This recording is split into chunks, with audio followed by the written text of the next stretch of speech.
Futuros servidores do Tribunal de Justiça do Estado do Pará, aqui Valnei Oliveira, advogado e professor, instrumento de aprovação e classificação na sua vida. Quem crê, diga amém ao final.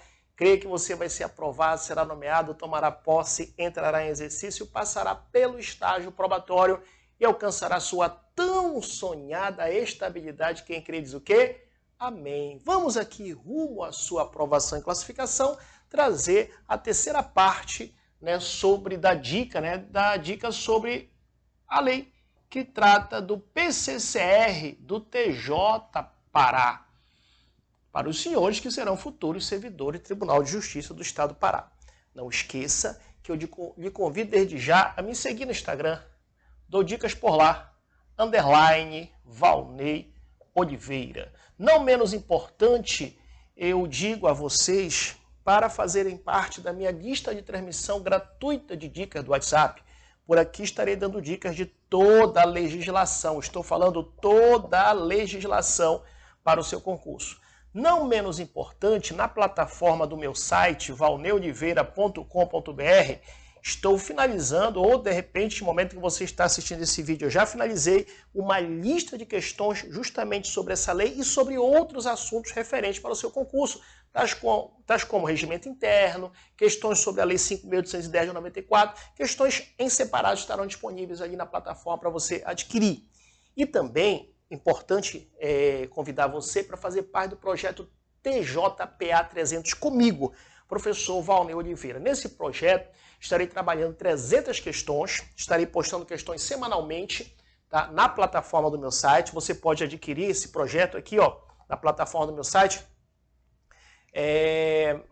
no Pix, no cartão de crédito ou no boleto bancário, ou você pode me chamar aqui no WhatsApp, a nossa equipe estará repassando as informações e passa o Pix por lá mesmo e você já vai ser incluído no grupo do WhatsApp, que eu vou dar os detalhes, e também ali em relação a esse projeto TJPA 300. Serão 300 questões que eu focarei de legislação comum para todos os cargos, onde eu vou focar os temas mais recorrentes que a banca mais pede, questões da banca ou questões criadas por mim, do estilo da banca dos senhores e das senhoras. Vamos lá?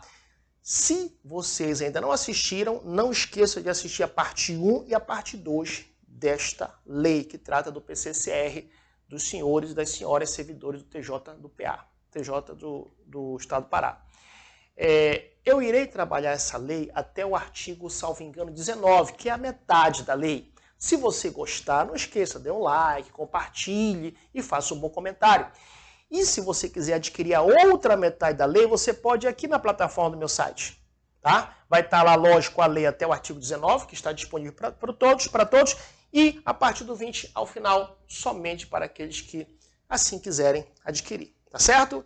Contribua com o nosso trabalho, adquira e creio que os senhores e as senhoras serão aprovados. Quem não adquirir vai ser aprovado também. É meu aluno, vai ser aprovado. Olha só. Aula passada, no caso, vídeo passado, falamos até o artigo 11. Agora bora a partir do artigo 12. Diz assim, ó, artigo 12, hein? Acompanha aí.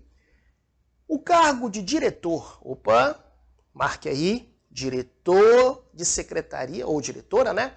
Será exercido privativamente por servidor efetivo, ou seja, concursado, servidor, servidora, efetivo ou efetiva, da atividade do apoio direto, ocupante do cargo de analista judiciário ou auxiliar judiciário, lotado ou lotada na comarca com função acadêmica de bacharel em direito e indicado, no caso aí, pela juiz ou pelo juiz da vara, tá?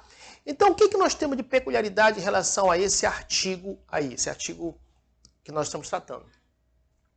Ele traz como peculiaridade que o cargo de diretor ou diretor de secretaria, tá, será exercido privativamente por servidor, servidora efetiva da atividade, mais uma vez, de apoio direto, ocupante do cargo de analista judiciário ou auxiliar judiciário. Então, vamos lá. Vamos pontuar isso aqui, que é importante nós esquematizarmos, né, para entendermos a questão. Vamos lá. Artigo 12.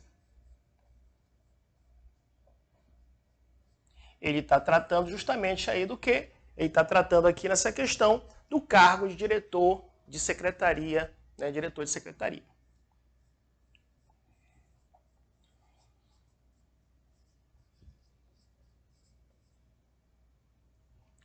Diretor ou diretora, né, de secretaria.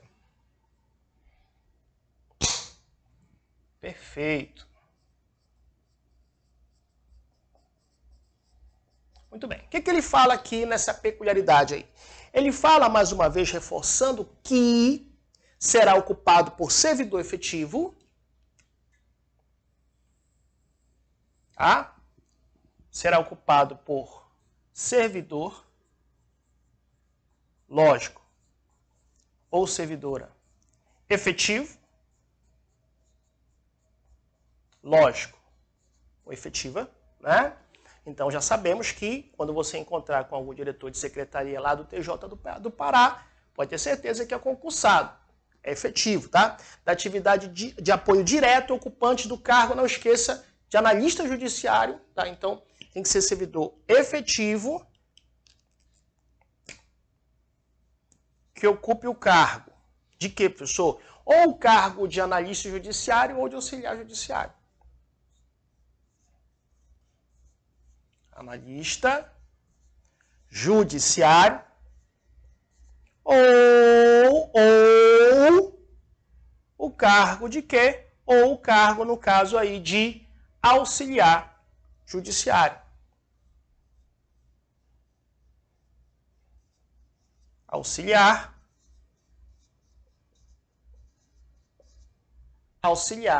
judiciário, tá? Analista judiciário ou mesmo auxiliar judiciário. Uma informação importante, lotado na comarca, né? Lotado na comarca. Lotado na comarca.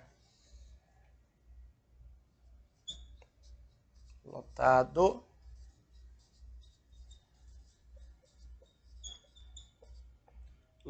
na comarca, tá? E também não esqueça, tem que ter formação acadêmica de bacharel em Direito.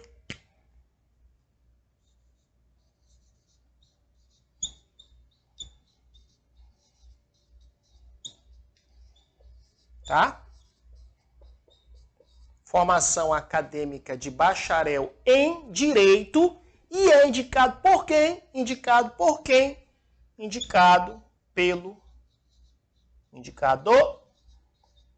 pelo juiz da vara, tá? Ou juíza, né? Da vara. Tá? Cuidado, que a banca vai querer falar indicado pelo presidente do TJ. Não, é pelo juiz, né? Ou pela juíza da vara. Fechou o raciocínio? Então, o que nós chegamos à conclusão em relação ao caput, a cabeça desse artigo sobre o tema cargo diretor de secretaria? Verificamos que há uma exclusividade. Por que, professor, exclusividade? Porque só pode ser diretor de secretaria se for ocupado por servidor efetivo. Em outras palavras, servidor concursado, tá? A área de atuação, professor? Bem, a área de atuação, lógico, o servidor, ele deve ser o quê? Da área da atividade de apoio direto. Professor, o que seria atividade de apoio direto? Na verdade, né, da linha de frente da atividade judicial e não lá da área administrativa. O que nós verificamos ainda de peculiaridade nesse artigo 12? Cargo específico, ou seja, deve ser analista judiciário ou auxiliar judiciário. E a localização, professor? Tem que estar lotado onde? Na mesma comarca da vara onde exercerá o cargo, certo? E a formação, não esqueça, é obrigatória a graduação em quê? Bacharel em Direito, tá? E quem vai fazer a nomeação? A nomeação, justamente, o juiz titular da vara é quem vai fazer a indicação para o cargo. Fechou o raciocínio? Tranquilos até aí? Então, vou dar um exemplo hipotético. Imagina que a vara criminal de uma comarca, de um determinado município, Existe uma vara criminal da comarca de um determinado município. Precisa nomear um novo diretor de secretaria. Então, o juiz titular indica uma servidora efetiva. Essa servidora efetiva ela atua como analista judiciária na comarca, na área de apoio direto, tá? E é formada em direito. Então, como essa servidora cumpre todos os requisitos do caput, da cabeça do artigo 12, ela pode assumir o cargo de diretora de secretaria, tá? Muito bem, ainda analisando o parágrafo único do artigo 12, diz que na hipótese de inexistirem na comarca servidores ou servidoras que preencham os requisitos citados na cabeça do artigo, no caput, né?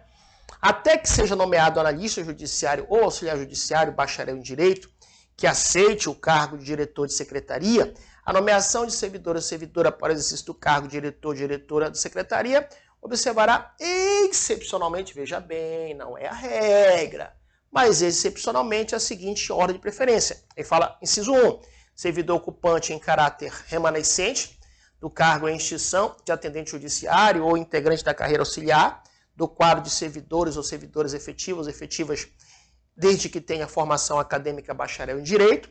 2, servidor ou servidor ocupante em cargo remanescente do cargo em extinção de atendente judiciário ou integrante da carreira de auxiliar do quadro de servidores efetivos, desde que tenha formação em nível superior, ou, inciso 3, servidora ou servidor efetivo ou efetiva, ainda que de outro poder, com formação acadêmica, preferencialmente de bacharel em direito ou com formação de outro nível superior. Professor, o que a gente analisa aí nesse parágrafo único? Primeiro, são situações excepcionais.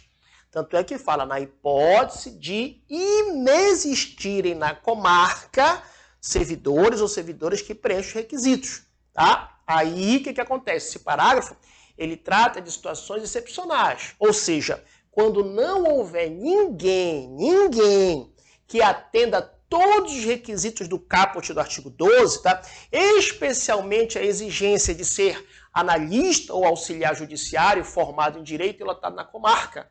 E aí, professor, nesses casos? Bem, nesses casos, o tribunal ele pode nomear provisoriamente outro servidor, seguindo uma ordem de preferência.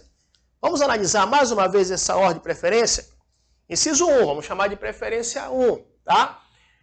O servidor, a servidora tem que ser ocupante de cargo remanescente. Cargo remanescente, no caso aí, servidor ocupante em caráter remanescente do cargo em extinção de atendente judiciário ou integrante de carreira auxiliar do quadro de servidores ou servidoras efetivos ou efetivas, desde que tenha formação acadêmica em direito. Então, primeiro, o tribunal ele vai tentar escolher um servidor que seja concursado, ou seja, efetivo. Seja de carreira extinta de atendente judiciário ou carreira auxiliar, ou seja, que já fazia parte da estrutura e que tenha formação em direito, tá? Professor, dá um exemplo prático rápido. Ok, imagina um servidor que ele é um servidor antigo da comarca, da carreira, no caso de atendente judiciário. Extinção já, né? Extinção. E ele é formado em direito. Bem, se não houver analista ou não houver auxiliar judiciário, né? Com esse perfil na comarca José, no caso aí, meu exemplo hipotético José, pode ser nomeado diretor. Tá certo? Vamos lá para o inciso 2, mais uma vez reforçando, vamos chamar de preferência 2. Servidor ocupante em caráter remanescente do cargo em extinção de atendente judiciário ou integrante da carreira de auxiliar, desde que tenha formação em nível superior. Bem, se não houver ninguém com formação em direito, aí o tribunal pode nomear um servidor da carreira auxiliar ou de cargo em extinção com qualquer curso de nível superior. Vamos dar um exemplo? Imagina uma servidora, tá? Ocupante de cargo de auxiliar e tem graduação em administração, exemplo hipotético, tá? Bem, se não houver ninguém com graduação em direito, ela pode ser nomeada temporariamente como diretora de secretaria, tá? O inciso 3, vamos chamar de preferência 3, fala mais uma vez, servidor, ainda que de outro poder, com formação acadêmica, preferencialmente bacharel em Direito ou com formação de outro nível superior. Bem, se nenhuma das outras opções anteriores for possível, aí o tribunal ele pode nomear um servidor efetivo de outro poder, tal como o executivo ou mesmo legislativo, tá? Desde que ele seja concursado, ou seja, efetivo, e desde que ele tenha formação superior. Não esqueça, preferencialmente em direito, tá? Vamos por exemplo prático. Imagina um servidor efetivo lá da Secretaria de Educação do Estado do Pará, tá? Lá da SEDUC, e é formado em direito. Bem, como não há ninguém com perfil adequado na comarca, ele pode ser indicado temporariamente como diretor de secretaria, até a chegada de um servidor do judiciário com o perfil ideal. Fechou o raciocínio? Então, esse artigo, ele estabelece que essa nomeação alternativa ela é temporária, tá? No caso, esse parágrafo que essa nomeação alternativa ela é temporária e deve vigorar até que haja realmente um analista ou um auxiliar judiciário bacharel em direito e que aceite o cargo, tá? Então, isso, na verdade, garante o quê? Que o judiciário não paralise as suas atividades, mesmo em comarcas de déficit de servidores. Tranquilos até aí? Então, nós chegamos à conclusão que esse artigo 12, ele busca o quê, professor? Ele busca garantir, na verdade, que o cargo de diretor de secretaria ou diretora de secretaria seja exercido por alguém com, regra geral, vínculo com o judiciário. Regra inicial. Formação jurídica adequada, bacharel em direito e conhecimento da realidade local, ou seja, que já deve estar lotado na comarca, tá? Mas se não for possível cumprir essas exigências, tá? E aí ele permite soluções temporárias, priorizando o bom funcionamento da justiça. Fechou? Tranquilos? Professor, quero adquirir essa legislação completa, aí o senhor, né, explicando. Então você pode adquirir aqui na plataforma do meu site, walneoliveira.com.br. E aí vai ter em separado, se você quiser também, uma lista de questões em que eu vou envolver o máximo possível desses artigos, aqueles que eu acredito que a banca poderá fazer, poderá trazer como pegadinha, tá? Me siga no Instagram para mais dicas e também participe do projeto TJPA 300 comigo. Serão 300 questões, você vai aprender nem que seja por osmose. Professor, o senhor nem sabe o que é, eu não queria aprender e aprendi. Pronto, esse é o objetivo, você aprender nem que seja por osmose, né? Vamos apagar o quadro aqui para passarmos para o próximo artigo. Futuros servidores do Tribunal de Justiça do Estado do Pará, vamos dar continuidade aqui a partir do artigo 13. Vamos começar a falar do tema do ingresso e do estágio probatório, tá? O artigo 13 diz que a investidura em cargo de provimento efetivo, nós já sabemos disso desde quando estudamos o RJU, inclusive se você quiser, eu tenho o RJU completo, do artigo 1º até o último artigo na plataforma do meu site, você pode adquirir walneoliveira.com.br. Então vamos lá, a investidura em cargo de provimento efetivo depende de prévia aprovação em concurso público de provas ou de provas e títulos. Não esqueça desse detalhe, hein?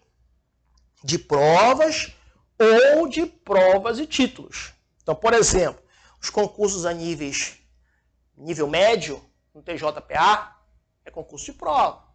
Mas o concurso de nível superior é concurso de provas e títulos, tá? Além da verificação de aptidão nas etapas de avaliação psicológica, onde se auferirá o preenchimento dos requisitos indispensáveis ao exercício do cargo.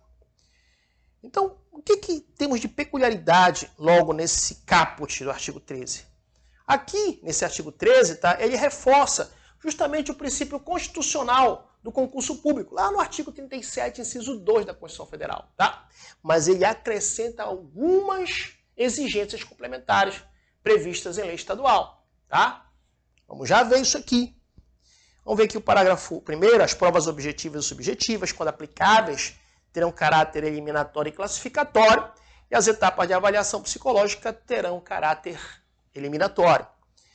Parágrafo 2º diz que a investidura nos cargos de provimento efetivo ocorrerá na referência e classe iniciais do cargo a que concorreu, observada a escolaridade e o preenchimento dos requisitos exigidos para o ingresso, tá?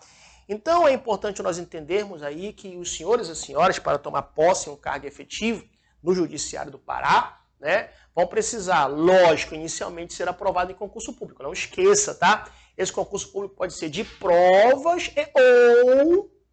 de provas objetivas ou subjetivas, tá? Como assim? De repente é só prova objetiva, geralmente, para nível médio é só objetiva, e geralmente para nível superior é prova objetiva e subjetiva, tá? E também pode ser concurso só de provas e provas e títulos, tá? Como assim, professor? No caso de cargos em que exige avaliação curricular, como de nível superior, é de provas e títulos, tá? Então, ainda vai passar por uma avaliação psicológica, tá? Que essa avaliação psicológica ela serve justamente para verificar se o candidato possui um perfil compatível com o exercício das funções do cargo, tais como equilíbrio emocional, tomada de decisão quando tiver impressão, atenção concentrada, entre outros, tá? Professor, dê um exemplo rápido e prático, tá? Imagina um servidor aprovado no concurso para analista judiciário. Analista judiciário, área jurídica. Analista judiciário, área jurídica, tá? Esse servidor fez uma prova objetiva de marcar. Esse servidor fez uma prova subjetiva de escrever. Linguagem bem clara, né? E ainda esse servidor foi aprovado numa avaliação psicológica, tá? E aí, aliás, ele passou por uma avaliação psicológica, presta atenção, ele passou por uma avaliação psicológica, tá? E nessa avaliação final, avaliou traços de personalidade e equilíbrio emocional, tá? Aspectos importantes, aspectos relevantes para lidar com processos judiciais, tá? Delicados, parte às vezes nervosa daquele processo e os prazos, entre outros, tá? Então, se o servidor, né, se a pessoa, vamos supor, isso é hipotético, o servidor não for considerado apto psicologicamente, ainda que ele tivesse a nota suficiente da prova, ele seria eliminado do concurso, porque a etapa psicológica, foi falado, né, ela tem um caráter eliminatório, não classificatório, tá? Aí o parágrafo 1º nós falou da natureza das provas e da avaliação psicológica, ou seja, as provas objetivas e subjetivas, quando aplicáveis, terão caráter eliminatório e classificatório, e as etapas de avaliação psicológica terão caráter eliminatório. Então é interessante nós entendermos aqui que esse parágrafo aqui diferencia o caráter das etapas do concurso. Olha só, ele fala que terão provas, no caso, né? Os concursos poderão ter provas objetivas e subjetivas.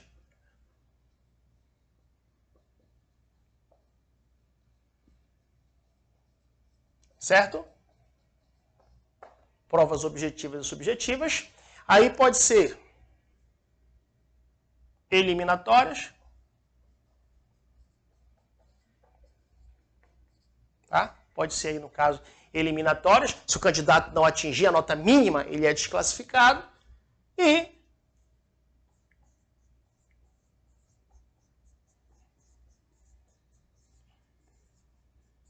classificatórias, tá? Ou seja, as notas obtidas servem para ordenar os candidatos na lista de classificação, certo? Por exemplo, ele fala também aqui, nesse sentido, da avaliação psicológica.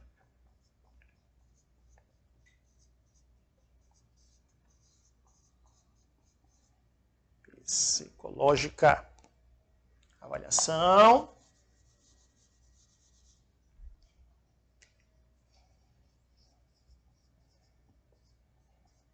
Psicológica. Quando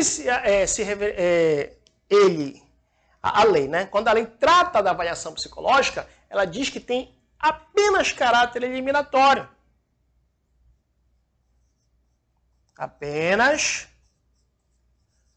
caráter eliminatório, tá? Apenas caráter eliminatório. Ou seja, em outras palavras, não gera pontos, tá? Mas o candidato ele pode o quê? Ser excluído se ele não for considerado apto psicologicamente para o exercício do cargo. Tá? Professor, o que é? Traga um exemplo rápido aí. Vamos lá.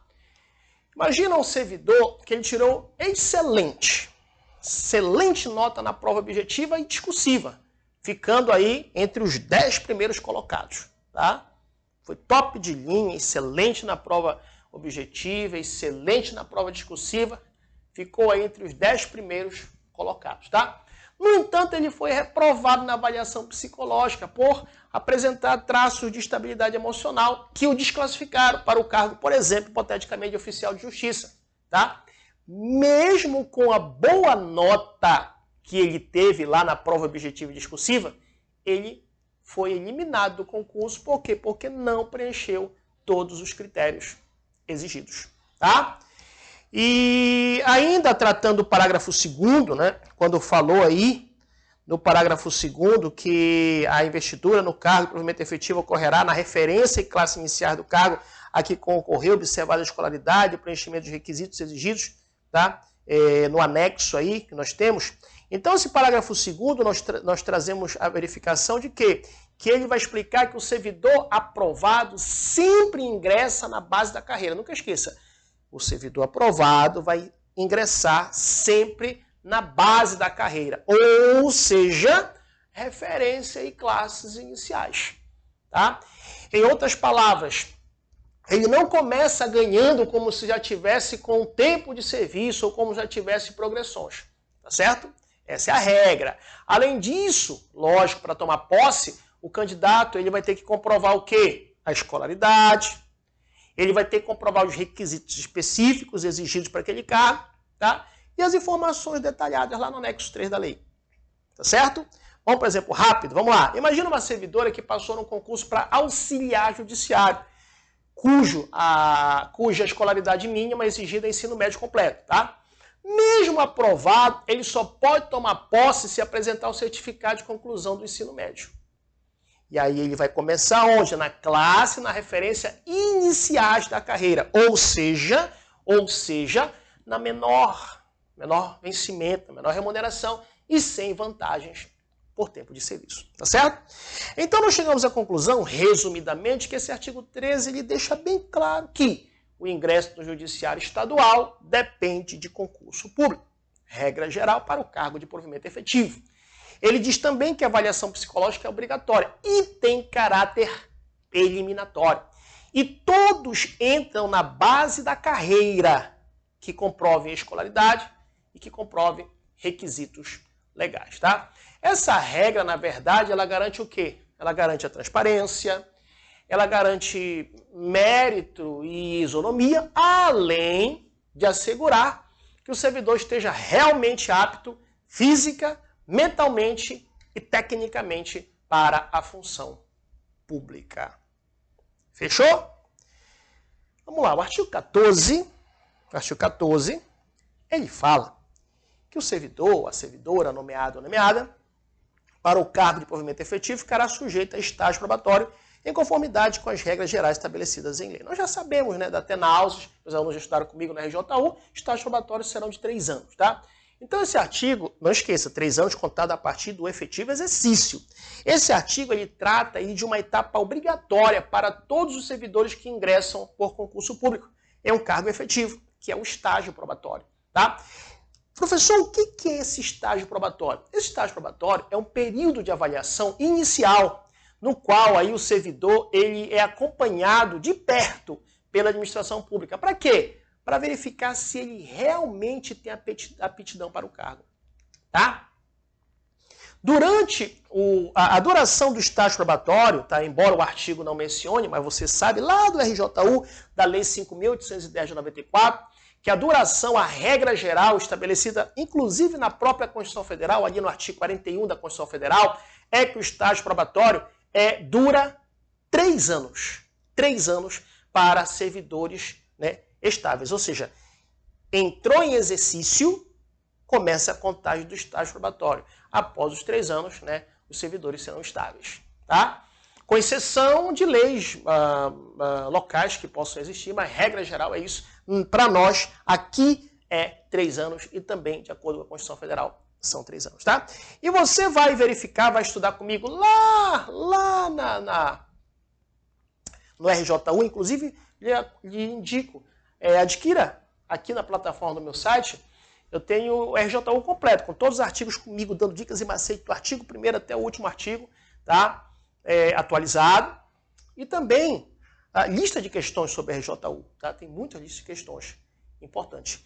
E aí, vou pegar o quadro aqui para lhe ensinar um macete para vocês. Vou dar aqui esse brinde, um macete para você aprender os requisitos para ser aprovado no estágio probatório de acordo lá com o RJU. Lógico que, né, podem ter outros critérios definidos em lei específica ou regulamento do tribunal. Mas, só para você entender, vou colocar aqui mesmo.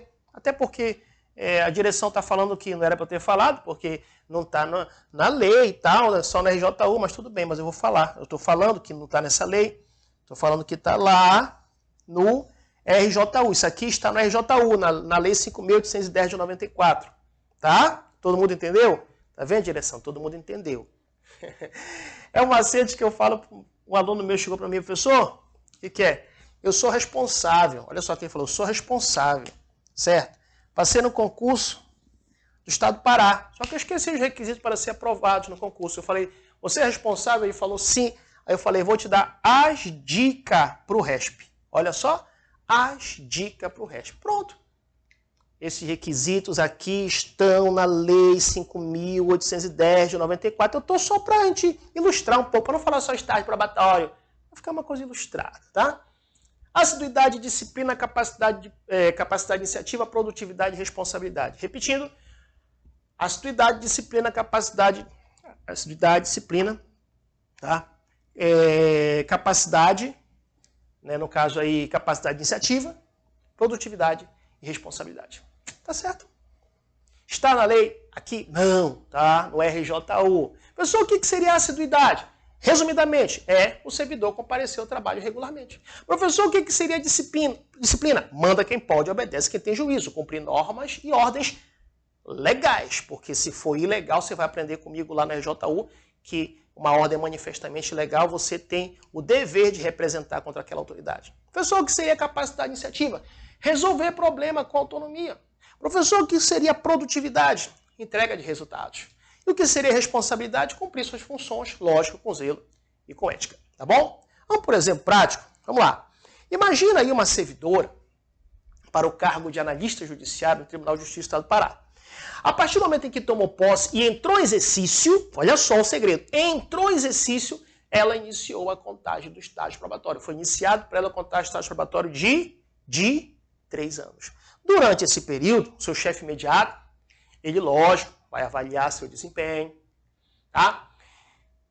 O desempenho da servidora, vai observar se ela cumpre os horários, se ela entrega os trabalhos no prazo, se ela demonstra comprometimento, tá?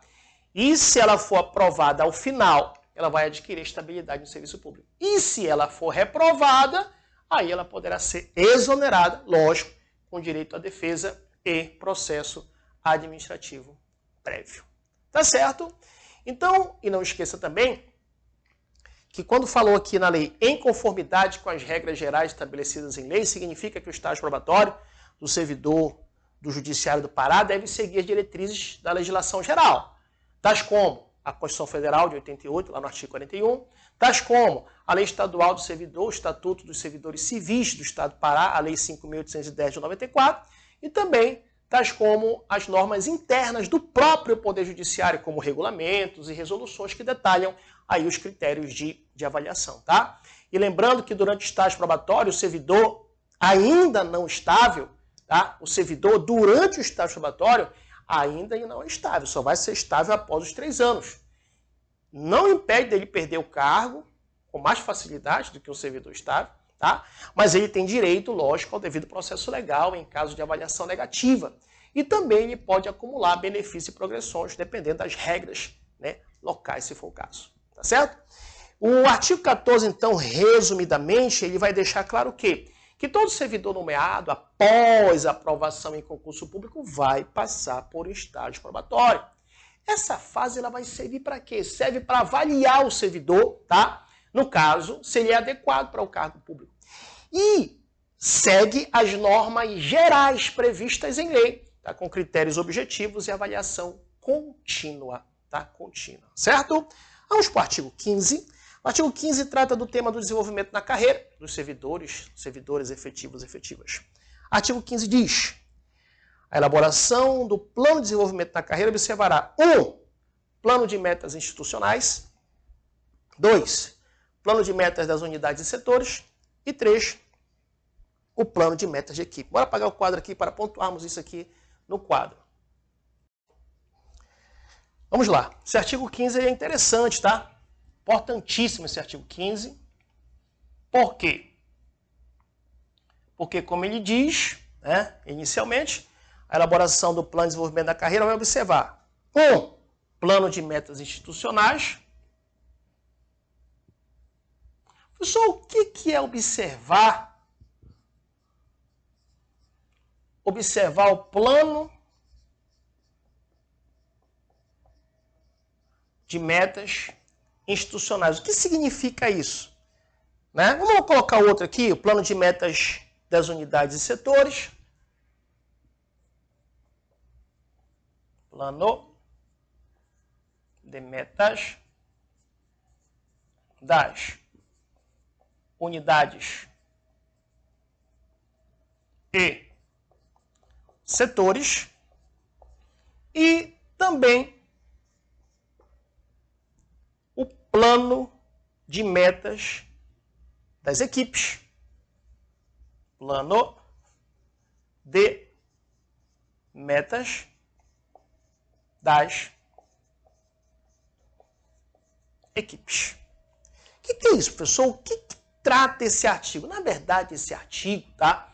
Ele trata da forma como deve ser elaborado o plano de desenvolvimento na carreira, no caso aí dos servidores do judiciário, tá?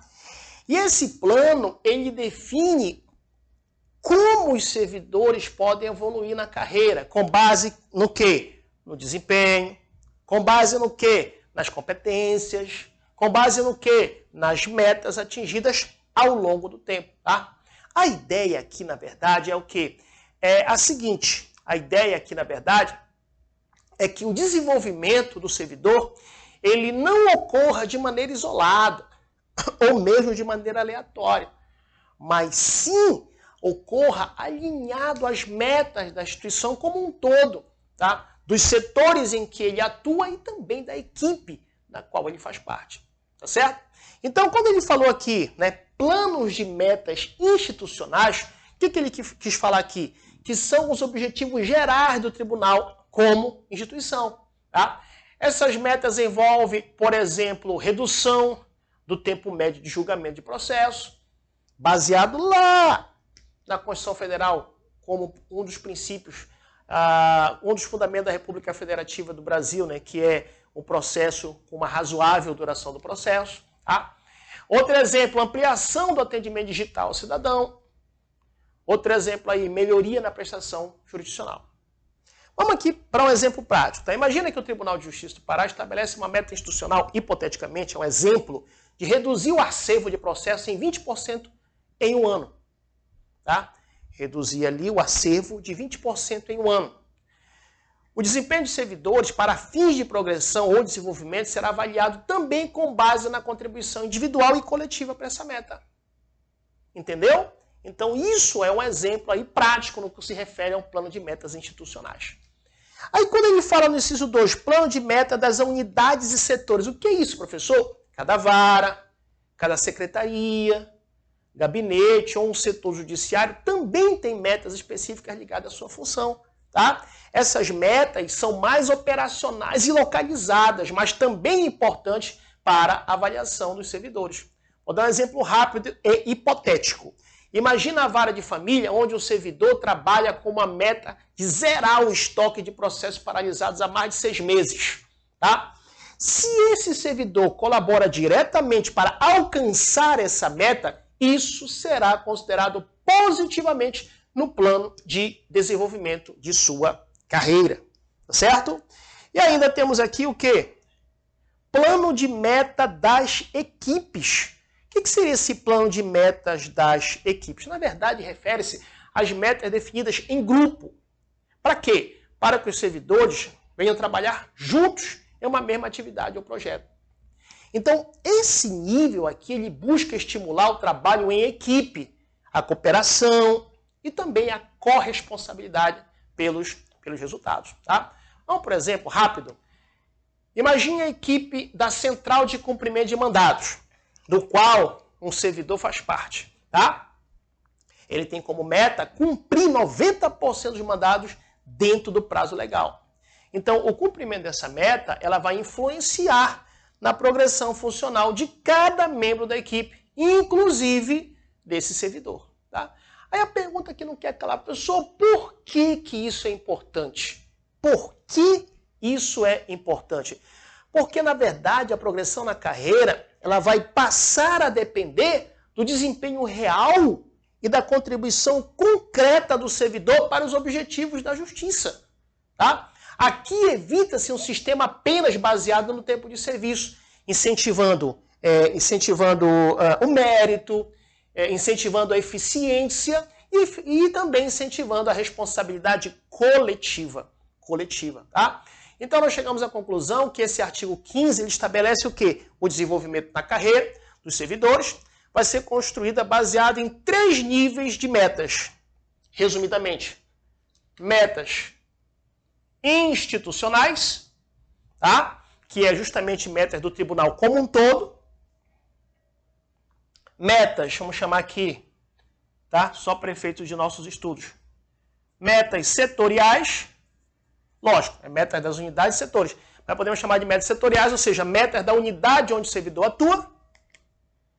E metas, no caso, de equipe, metas do grupo de trabalho, né? No caso do servidor. Tá? Isso garante o quê, professor? Isso garante que a evolução funcional ela seja justamente alinhada com a missão e os objetivos estratégicos do Poder Judiciário, promovendo um serviço mais eficiente e profissional. Fechou? Vamos para o artigo 16? Lembrando que eu aguardo você, faça parte do projeto TJPA 300 comigo, Valnei Oliveira, sucesso no mundo todo, rumo à sua aprovação em classificação, instrumento de aprovação em classificação na sua vida. Vou trabalhar 300 questões de todo o conteúdo, né, de legislação, porque eu sou advogado e atuo há muitos anos com legislação aprovada em todo o Brasil. E aí não vai ser diferente com você, tá? Lá eu vou trabalhar questões da banca ou questões elaboradas por mim. Né? Aí vai ficar meu critério sobre o tema que eu acredito que possa cair na prova de vocês, tá bom? Procurarei trabalhar o máximo possível do conteúdo programático, lógico, rumo à sua aprovação em classificação. Vamos para o artigo 16, lembrando que aqui no YouTube estarei com vocês aqui, olha aí, direção falando para eu cortar, não vou cortar, vou continuar até o final daqui, não vou mais cortar bloco, vou levar direto até o 19, pronto. Lembrando que nós estaremos com vocês até aqui no artigo 19, até a metade da lei, tá? O artigo 16 diz assim, o desenvolvimento na carreira é a forma de evolução na carreira, no cargo, nas classes e nas referências salariais, através de mecanismos de progressão, a partir do efetivo exercício no cargo, levando-se em consideração o tempo desse exercício, a qualificação e o mérito profissional, conforme critérios estabelecidos em regulamento próprio. O que é isso, pessoal? Na verdade, esse artigo 16, ele trata aqui da evolução funcional dos servidores efetivos, tá? Aqueles aprovados no concurso público de provas ou de provas de títulos. Ou seja, como o servidor cresce dentro da carreira após ele ser nomeado por concurso público, tá? E aí, é interessante que o desenvolvimento ele não é automático e nem é aleatório, tá? Ele vai depender do quê? Entre outras situações. Bora apagar aqui rapidinho? Para colocarmos aqui. Vamos lá. Então, olha só. De acordo com o artigo 16, tá? Esse desenvolvimento, né, que trata aí do artigo 16, ele vai depender de quê, basicamente? Ele vai depender do tempo de serviço, né? Do tempo de serviço.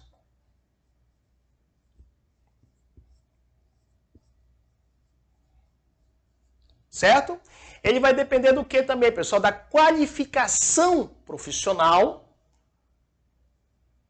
Da qualificação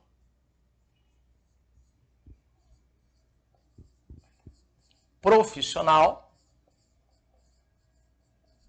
ou seja, das formações, dos cursos, das capacitações que os senhores e as senhoras, né, procurarão ter, e também referente ao mérito profissional, ou seja, o bom desempenho, né? No caso aí, cumprimento das metas, como nós falamos, da boa conduta, tudo isso, tá, deve seguir critérios objetivos. Objetivos, não são subjetivos, objetivos, fixados em regulamento próprio, ou seja, normas internas do Tribunal de Justiça. Tá? Aí, o que nós entendemos quando ele fala assim, desenvolvimento na carreira, né? Na verdade, desenvolvimento na carreira é a forma de evolução. O que ele fala? Desenvolvimento na carreira é a forma de evolução. O que significa isso, professor? Significa que os senhores e senhoras, os servidores, né, efetivos, podem avançar dentro da estrutura da carreira que ocupa. E essa evolução é chamada tecnicamente de quê? De desenvolvimento funcional. Tá? Aí ele fala no cargo, nas classes e nas referências salariais. No judiciário, cada cargo, por exemplo, analista judiciário ou auxiliar judiciário, está dividido em classes e referências. Em classes e referências. A classe é um grupo de posições dentro do cargo. Tá? Aí tem as classes, só para a gente entender rapidinho. Nós falamos, né, no macete do hora e clave. Lembra? Falamos no vídeo anterior. Macete do hora e clave. As referências estão na horizontal. E as classes estão na vertical. Tá? E aí, quando se fala em classe, é um grupo de posições dentro do cargo, né? Aí tem, só para a gente analisar, classe A, classe B, classe C, tá? E a referência salarial é o número que vai definir o valor da remuneração dentro da classe, tá? Por exemplo, referência 1, referência 2, referência 3, tá certo? Lembrando que as referências são na horizontal, as classes são na vertical, tá? Eu só trago um exemplo rápido, só para a gente ilustrar aqui. Ok, imagina aí um servidor que ele entra como no cargo de analista judiciário classe A, referência 1. Né? Lembra classes iniciais, referências iniciais? Classe A, referência 1, tá? Bem, depois dele cumprir critérios de tempo, depois dele cumprir qualificação, depois dele cumprir bom desempenho, ele é promovido para a referência 2, depois para a referência 3 e assim por diante. Tá?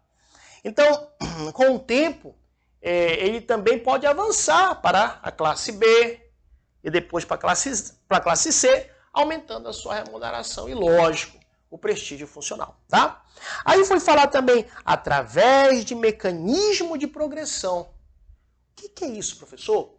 O avanço ele acontece por meio de mecanismos definidos em norma interna, como a progressão horizontal, progressão vertical, a promoção por mérito, entre outras. Tá?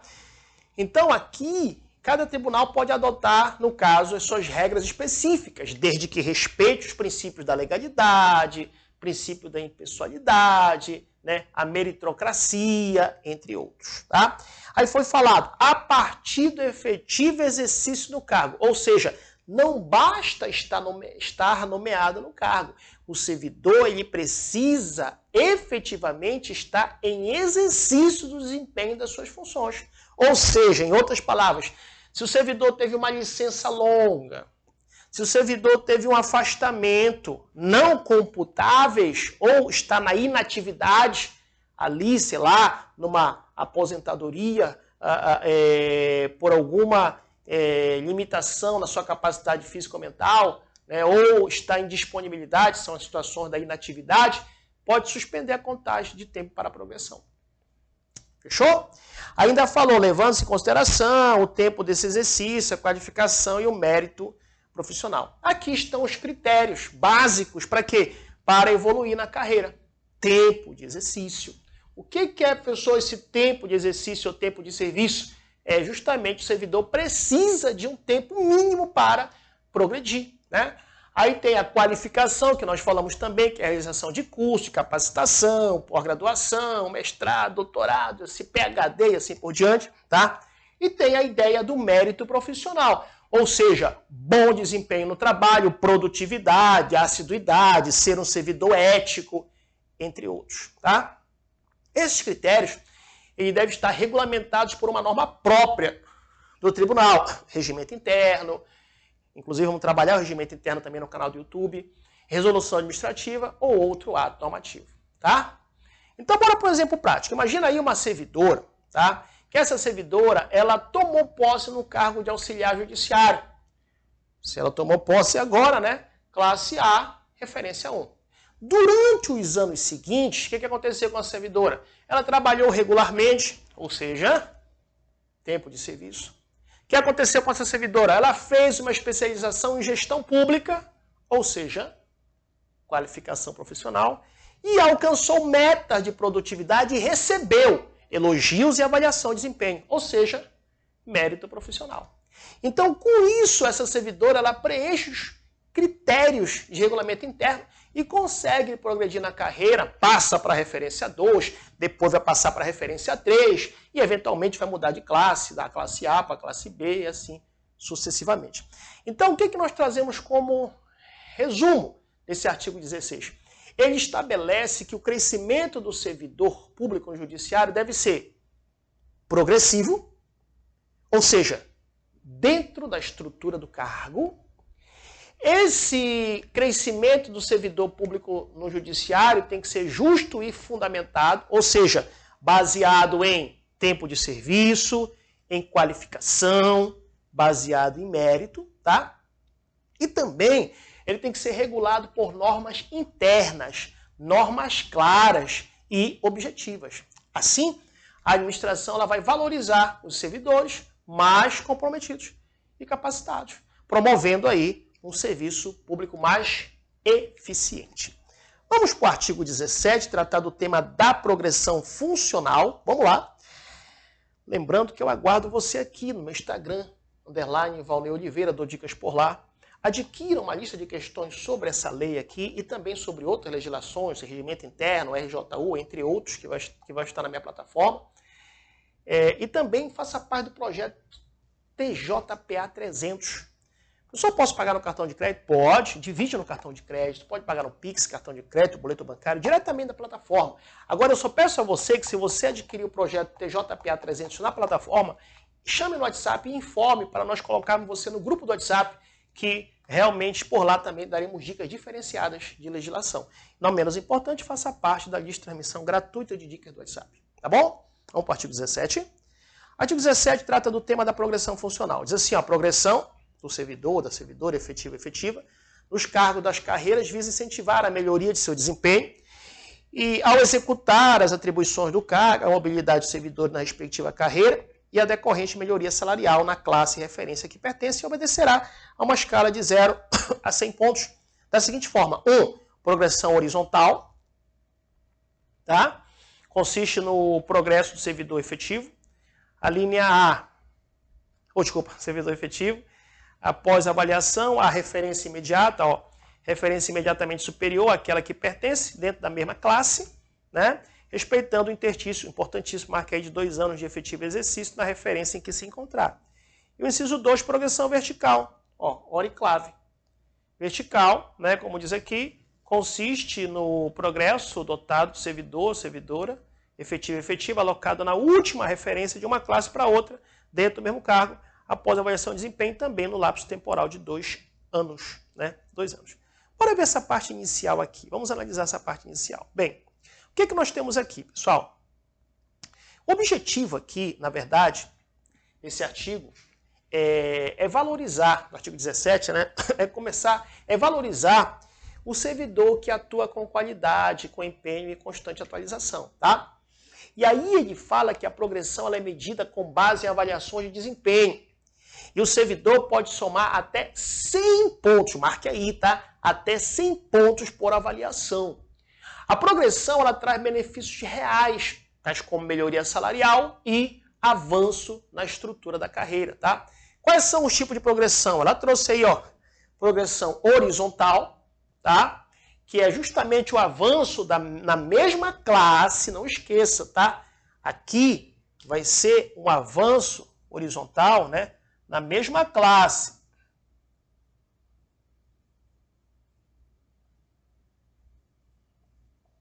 Um avanço na mesma classe, tá dentro da mesma classe.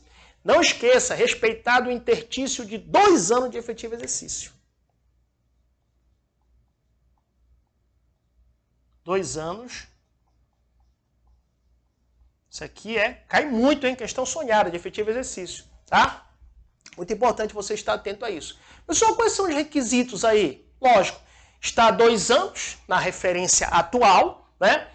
Ser avaliado e atingir a pontuação mínima, vimos ali, vamos já ver no parágrafo 1º, daqui a pouco, e comprovar a experiência, né, no caso, e a qualificação. Ou, por exemplo, prático. Imagina que um servidor, que é auxiliar judiciário, classe A, tá? Ele está na referência 3. Exemplo, um servidor está na classe A,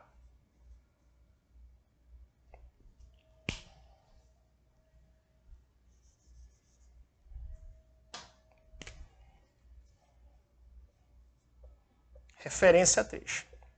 Assim, pessoal, quero só reforçar, que a direção está me lembrando aqui, que as vagas são limitadas no projeto TJPA 300, tá?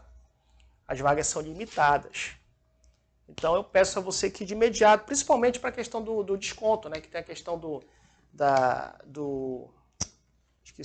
esqueci o nome, que diz que tem esqueci o nome, sei que tem o desconto para o número limitado de alunos. Então, por favor, adquira rápido logo para você adquirir um bom desconto, tá? Lote, né? Lote 1, lote 2, essas coisas, tá?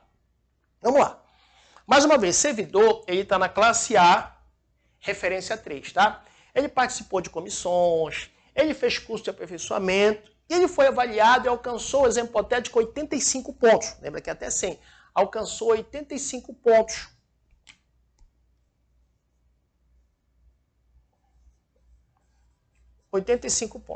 Tá?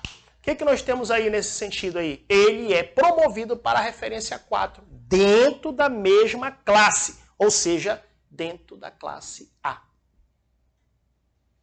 Fechou o raciocínio? Tranquilos? Ok.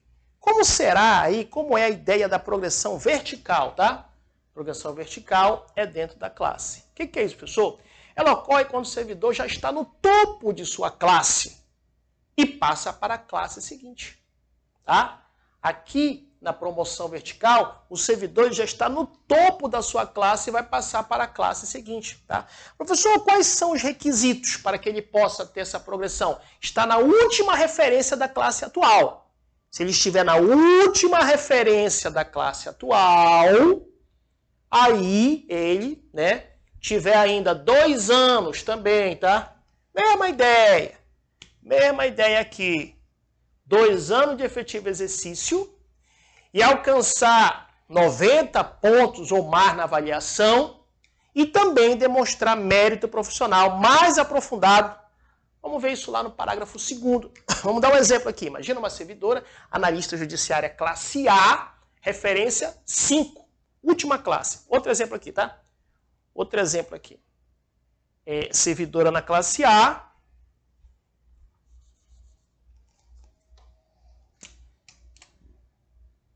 referência 5, né? No caso aí, é justamente a última referência da classe A, tá?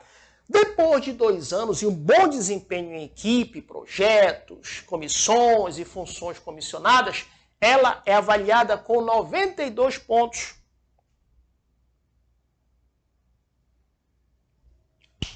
Ela é avaliada com 92 pontos. Tá? 92 pontos. E aí ela vai passar para a classe B, referência 1. Ela vai passar para a classe B.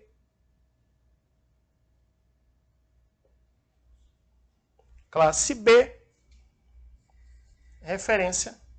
Isso aqui parece um plural, né? Tá. Classe B, referência 1. Classe B, referência 1, tá? Então, vamos analisar aqui, com riqueza de detalhes, o parágrafo 1º. Tá? Vamos ler os incisos, que a gente acabou nem lendo os incisos, né? Então, mais uma... Aliás, deixa eu ver aqui. Minha papá... Li o caput, né? Ok, li o caput.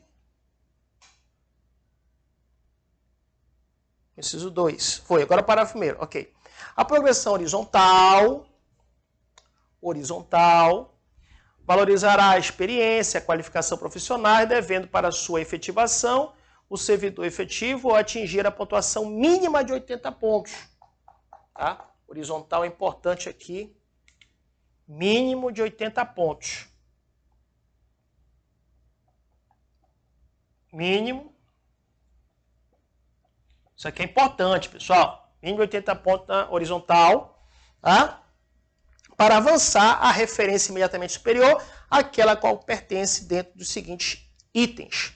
A inciso 1, experiência com a valoração da participação em grupos e comissões especiais de trabalho, desempenho de funções gratificadas e tempo de serviço, e qualificação com a valoração de cursos de atualização e aperfeiçoamento de, no mínimo, marquei mínimo 60, no máximo 120 horas, respectivamente. Tá? Então, o que nós temos de peculiaridade aqui, justamente quando se trata desse parágrafo 1º? Tá? Ele traz os requisitos para a progressão horizontal.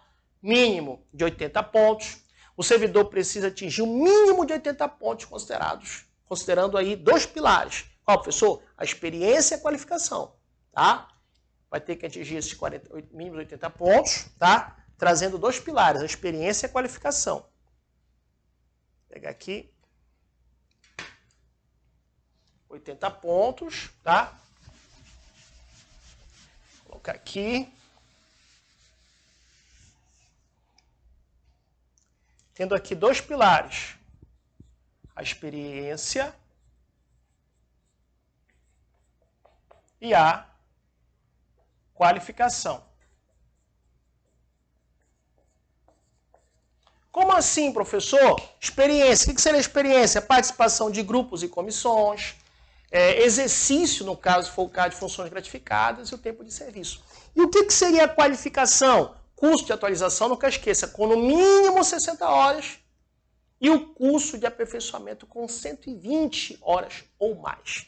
Exemplo rápido. Imagina um servidor, tá? Que esse servidor ele tem 3 anos na referência atual. Participou de 2 comissões e fez um curso de 120 horas sobre, por exemplo, processo eletrônico. E ele atingiu 82 pontos. E ele progrediu para a próxima referência. Tá certo? Vamos para o parágrafo 2º. O parágrafo 2º diz assim, ó. Diz assim. A progressão vertical, tá? Será respaldada no mérito profissional do servidor efetivo, devendo a sua efetivação. Para a sua efetivação, o servidor atingir a pontuação mínima de 90 pontos. Opa! Aqui, mínimo 90 pontos. Cuidado, hein, que a banca vai querer trocar isso aqui. Isso aqui é muito importante, tá? 90 pontos para avançar a referência inicial da classe imediatamente superior àquela a qual pertence, observando, entre outros, disposto no inciso a seguir. 1. Participação em grupo e comissões. 2. Desempenho de cargo comissionado. 3. Desempenho organizacional, trabalho em equipe, orientação para resultados e comunicação formal. 4. Desempenho funcional, dedicação ao trabalho, produtividade e qualidade do trabalho. E 5. Desempenho individual, cumprimento das metas definidas no plano do trabalho individual, dando ênfase à motivação, criatividade, pontualidade, cumprimento de prazo, relacionamento interpessoal, responsabilidade e, no caso aí, uso adequado de equipamentos. Então, o que nós temos aqui como ideia importante no que se refere a este parágrafo, no caso aí, a esse parágrafo 2º, tá? É tranquilo, ele traz os requisitos para a progressão vertical. Mínimo 90 pontos, né? Aqui os critérios são mais exigentes, tá? Por quê? Porque o salto é maior. São considerados grupos e comissões, são considerados cargos comissionados exercidos, são considerados desempenho, no caso aí, desempenho organizacional, trabalho em equipe, foco em resultado, comunicação. É considerado aí desempenho funcional, a produtividade, dedicação, qualidade. E o desempenho individual, pontualidade, que mais? Motivação, cumprimento de metas, criatividade, responsabilidade e uso correto de recursos. Então, por exemplo, prático. Imagina uma servidora que liderou projetos, participou de treinamento, ocupou função comissionada, cumpriu metas com excelência e recebeu uma ótima avaliação. Atingiu 95 pontos. Opa, foi promovido para da classe B, no meu exemplo, para a classe C. Tá certo? Vamos ver o parágrafo 3º. O parágrafo 3º diz assim, ó. Diz assim, parágrafo 3º.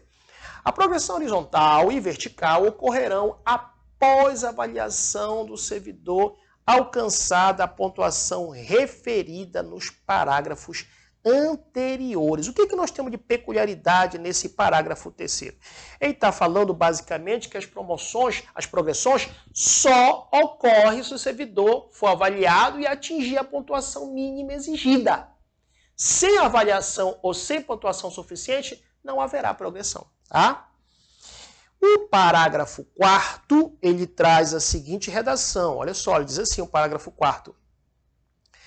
A progressão do servidor ou da servidora apenas ocorrerá por meio da devida avaliação de desempenho consoante os requisitos definidos no presente normativo e demais aplicáveis. O que tem de peculiaridade aí nesse parágrafo 4º? Ele fala da progressão, só vai ser por avaliação. A regra é bem clara, pessoal. Não existe progressão automática. Tudo deve passar por uma avaliação formal, conforme critérios da lei e regulamento do TJPA. Tá? E o parágrafo 5º diz que as atividades de qualificação profissional poderão ser promovidas pelo próprio órgão ou por outra instituição, inclusive por entidade sindical, desde que previamente autorizado pela Secretaria de Gestão de Processo. Professor, o que tem de peculiaridade nesse parágrafo 5º, que, por sinal, eu acho ele muito importante, pessoal? Por quê? Porque ele fala da questão da qualificação profissional. Os cursos, né, para pontuar podem ser oferecidos pelo próprio Tribunal de Justiça do Estado do Pará, por outras instituições conhecidas e até mesmo por entidades sindicais, desde que elas sejam autorizadas pela Secretaria de Gestão de Pessoas. Tá? Então, por exemplo, imagina que um servidor quer pontuar com um curso de 80 horas oferecido por um sindicato. Bem, ele precisa solicitar uma autorização prévia para que o curso seja aceito na avaliação. Tá? Então, resumidamente, nesse artigo 17, ele define de forma clara e objetiva como funciona a progressão funcional dos servidores do Poder Judiciário Estadual paraense. São basicamente dois caminhos: a progressão horizontal, né, dentro da mesma classe, que exige 2 anos de exercício e 80 pontos no mínimo, tá? E a progressão vertical, entre classes, que exige também 2 anos, como interstício, né, mínimo, mas a pontuação é de 90 pontos e critérios mais exigentes. Ambas dependem de quê? Ambas dependem de avaliação de desempenho, baseada em experiência, qualificação e mérito, tá? Tudo deve seguir regulamento próprio e valorizar o bom servidor comprometido com os resultados da justiça. Fechou? Artigo 18 diz: será considerado para fim de progressão apenas o tempo de serviço prestado efetivamente pelo servidor efetivo ao Poder Judiciário do Estado do Pará. O parágrafo 1º diz que é considerado efetivo exercício para fim da progressão funcional o tempo em que o servidor efetivo estiver afastado do cargo em casos de licença remunerada. 2. Licença concedida para o serviço de mandato classista, limitado a 2 mandatos conforme critério estabelecido no regulamento próprio. 3, exercício de cargo comissionado ou de função gratificada no Poder Judiciário do Estado do Pará e licença para estudo, observado o parágrafo 2º desse artigo. Bora por parte, pessoal. Bora por parte, tá? Aqui ele fala o seguinte, que para que o servidor possa progredir, ou seja, para que ele possa avançar na carreira, só conta o tempo que ele realmente trabalhou como servidor efetivo no Poder Judiciário do Estado do Pará. Ou seja, não adianta ter trabalhado em outro órgão ou mesmo em outro poder, por exemplo, como executivo ou legislativo, mesmo que também seja no Estado do Pará. Exemplo rápido, imagina uma servidora que ela era servidora efetiva, né? Aí na Secretaria de Saúde, na SESPA do Estado do Pará, mas passou em um concurso do Poder Judiciário e tomou posse. O tempo que ela trabalhou lá na SESPA não será contado para a progressão no Judiciário. Ela vai começar a contar do zero no novo cargo, aqui, tá? O parágrafo 1º falou dos afastamentos que contam como tempo de serviço. É muito importante isso, tá? É muito importante isso. Nem todo afastamento atrapalha a progressão, tá? Alguns afastamentos não interrompem o tempo necessário para a progressão. Eles são considerados como se o servidor ainda estivesse trabalhando normalmente. O inciso 1 falou, né? As licenças remuneradas são aquelas em que o servidor continua recebendo. Imagina aí uma servidora que tirou licença médica com laudo de 2 meses, mas com salário. Esse tempo vai contar para a progressão. Inciso 2 falou licença para mandato classista, até 2 mandatos. Ou seja, quando o servidor ele é eleito para atuar em sindicato ou associação da categoria, é um exemplo aí de licença para mandato classista. Imagina um servidor que foi eleito para representar o sindicato dos servidores. Ele ficou 3 anos afastado do trabalho. Esse tempo conta, desde que seja dentro do limite de 2 mandatos. Tá? O inciso 3 fala, né, exercício de cargo comissionado ou função gratificada no próprio judiciário.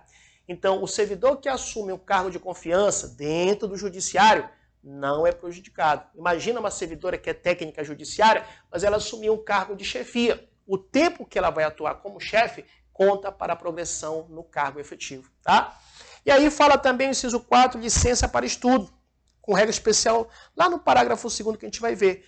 Aqui o servidor ele pode tirar licença para estudar e isso pode contar, mas há uma regra adicional que vamos ver daqui a pouco no parágrafo 2º. Bora ver logo o parágrafo 2º, então? Diz assim, ó, na hipótese da licença para estudo, caso o servidor permaneça afastado pelo interstício mínimo de 6 meses, marque aí 6 meses do período avaliativo, ser-lhe-á oportunizado, na data de seu retorno, mediante comprovação da conclusão do curso, a progressão observando os prazos previstos em regulamento próprio, sem efeitos financeiros retroativos. O que é isso, pessoal, no parágrafo 2º aí? Bem, ele fala que se o servidor ficar afastado por estudo por 6 meses ou mais durante o período que deveria estar avaliado, ele só terá direito à progressão depois que voltar e apresentar o comprovante de conclusão do curso. Porém, não vai receber valores retroativos, tá? Bora para o exemplo prático? Imagina que um servidor ficou 7 meses afastado para fazer uma pós-graduação. 7 meses afastado para fazer uma pós-graduação, tá? Quando ele voltou, ele apresentou o certificado. Ele teve direito à progressão, mas não recebeu o valor retroativo, ou seja, não teve aumento referente ao tempo que estava afastado. Fechou?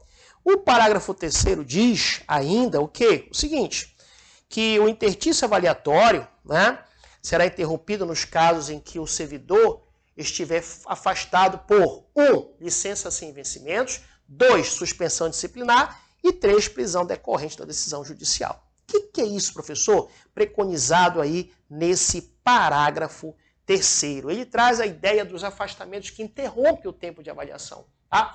Existem afastamentos que interrompem o período necessário para progredir. Ou seja, esse tempo não conta e zera a contagem. Inciso 1, licença sem vencimento. Então o servidor ele pede para se afastar sem receber salário. Imagina aí um servidor que tirou 1 ano para resolver um assunto pessoal, sem salário. Esse 1 ano não conta para a progressão. Tá? 2, suspensão disciplinar. Quando o servidor é punido por conduta inadequada. Tá? Imagina que um servidor recebeu uma suspensão de 30 dias. Esses 30 dias não contam e ele ainda tem a penalidade lá no histórico. Tá? E a prisão por decisão judicial? Essa prisão judicial não necessariamente condenação definitiva, tá? Não necessariamente uma sentença irrecorrível, não necessariamente uma sentença transitada de julgado. Exemplo, imagina um servidor que foi preso preventivamente por 3 meses. Mesmo que depois ele tenha sido absolvido, esses 3 meses não contam para a progressão para todos os efeitos, tá? Ok, o parágrafo 4º diz que o servidor, a servidora em estágio probatório será avaliado para fins de progressão, porém sua primeira progressão será devida após a homologação de seu estágio. É muito importante isso aqui, coloque questão sonhada nisso aqui. Por que, professor, esse parágrafo 4º ele é muito importante? Porque, na verdade, o servidor em estágio probatório já vai sendo avaliado, mas só poderá progredir depois que esse estágio probatório for homologado, ou seja, oficialmente aprovado. Vamos dar um exemplo? Imagina uma servidora que ela foi nomeada como analista, exemplo hipotético, em 2023, tá? Está em estágio probatório. Mesmo que ela complete os requisitos de progressão em 2025, ela só poderá ter direito à progressão após a homologação do estágio, o que vai acontecer após os 3 anos de estágio probatório, tá bom? Então, resumidamente, o que nós temos que entender? Que só vale o tempo como servidor efetivo do judiciário do Estado do Pará para a progressão. Alguns afastamentos não prejudicam a progressão, como licença remunerada, estudo. Outros afastamentos interrompem a contagem. Licença sem vencimento, suspensão, prisão. Isso é muito importante. Por favor, estude isso que é muito importante. Quem está no estágio probatório só vai progredir após a sua aprovação, mesmo que já tenha sido avaliado. Tá certo? E agora nós vamos para o último artigo. Eu quero agradecer aos senhores e às senhoras. Muito obrigado por estar comigo até agora. Dê um like, compartilhe o vídeo, adquira os nossos materiais e eu estou com você na plataforma para terminarmos essa legislação e também adquirir a legislação do regimento interno, acredito que vai ter também completo, e também a legislação do RJU e as legislações para o seu concurso, tá? Maiores informações na plataforma e aguardo você no projeto TJPA 300. Vamos falar da avaliação de desempenho, é o nosso último artigo aqui no YouTube para todos. As normas necessárias à efetivação da avaliação periódica de desempenho e à concessão das progressões horizontal e vertical dos servidores serão estabelecidas por resolução do Tribunal de Justiça do Estado do Pará, a qual instituirá sistema de avaliação periódica do Tribunal. O parágrafo 1º diz que o interstício avaliatório será de 12 meses para todas as áreas de atividade, devendo a apuração ocorrer 1 mês antes do seu término. E o parágrafo 2º diz que as progressões horizontal e vertical, precedidas da necessária avaliação periódica de desempenho, surtirão efeitos financeiros no mês de publicação da respectiva portaria. O que nós chamamos de peculiaridade nesse artigo? Esse artigo ele vai definir que o próprio Tribunal de Justiça do Estado do Pará é responsável por regulamentar como será feita a avaliação de desempenho de servidores, como será feita a progressão horizontal, ou seja, o avanço dentro da mesma classe, como será feita a progressão vertical, ou seja, a mudança de uma classe para outra na carreira. Isso será feito por meio de uma resolução própria, ou seja, um documento oficial que detalha. Detalha o quê? Os critérios de avaliação, detalha quem avalia, detalha como a pontuação é atribuída e também detalha os prazos e requisitos para cada tipo de progressão. Então vamos por exemplo prático. Imagina um servidor que quer saber se tem direito à progressão. Ele deve consultar a resolução do TJ do PA, TJ Pará, sobre o sistema de avaliação de desempenho para entender os critérios, as notas mínimas, a frequência, capacitações, etc. Não basta apenas ter tempo de serviço. Tá? O parágrafo 1º, nós fizemos a leitura, trata do período de avaliação, o intertício. Tá? O intertício avaliatório, o que é? Nós falamos até no início ali, né? É o tempo mínimo que deve passar entre uma avaliação e outra. Neste caso aqui, marque aí, questão sonhada, é de 12 meses, ou seja, os servidores serão avaliados anualmente. A apuração da avaliação, ou seja, a coleta e análise dos dados sobre o desempenho do servidor, deve ocorrer 1 mês antes de terminar esse prazo. Tá? Isso permite o quê? Permite que o processo de progressão ocorra de forma contínua e sem atraso. Imagina uma servidora que completou sua última avaliação em 15 de agosto de 2024, exemplo hipotético, tá? A nova avaliação deve ocorrer no período até agosto a nova avaliação deve ocorrer no período de agosto de 2024 a 2025. Porém, em junho de 2025, tá? Já que a sua última avaliação foi em agosto de 2024, em julho de 2025, a equipe gestora já deve iniciar a apuração de desempenho. Para quê? Para que tudo seja pronto, tudo fique pronto a tempo, tá? O parágrafo 2º trouxe a ideia dos efeitos financeiros da progressão. Na verdade, a progressão ela só gera efeito financeiro, ou seja, o aumento no salário a partir do mês em que for publicada a portaria oficial no Diário da Justiça ou no sistema equivalente. Ou seja, não há retroatividade automática. Mesmo que o servidor tenha atingido todos os requisitos meses antes, ele só começará a receber o novo valor após a publicação da portaria. Vamos, por exemplo, rápido. Imagina que uma servidora atingiu os critérios para a progressão vertical em março, mas a portaria só foi publicada em maio. Ela só terá direito ao novo salário a partir de maio e não receberá os valores de março e abril retroativamente. Fechou? Fechou? Eu vou ser aqui, né, traçado pela direção, 1h20 de aula, pessoal. Eu não queria mais traçar, eu queria logo fechar para agora ir só para a plataforma, tá? Assim, por enquanto, como eu falei para vocês, aqui é o nosso último encontro desta legislação para o concurso TJPA. Aguardo você na plataforma do meu site. Aqui, Valnei Oliveira, advogado e professor, instrumento de aprovação e classificação na sua vida. Aí você, futuro servidor, futura servidora do TJPA, quem crê, diga amém ao final, crê que você vai ser aprovado, será nomeado, tomará posse, trará exercício, passará pelo estágio probatório e alcançará a sua tão sonhada estabilidade. Quem crê diz o quê? Amém. Um abraço, aguardo você no Instagram, adquirindo material e também na minha lista de transmissão. Aquele abraço.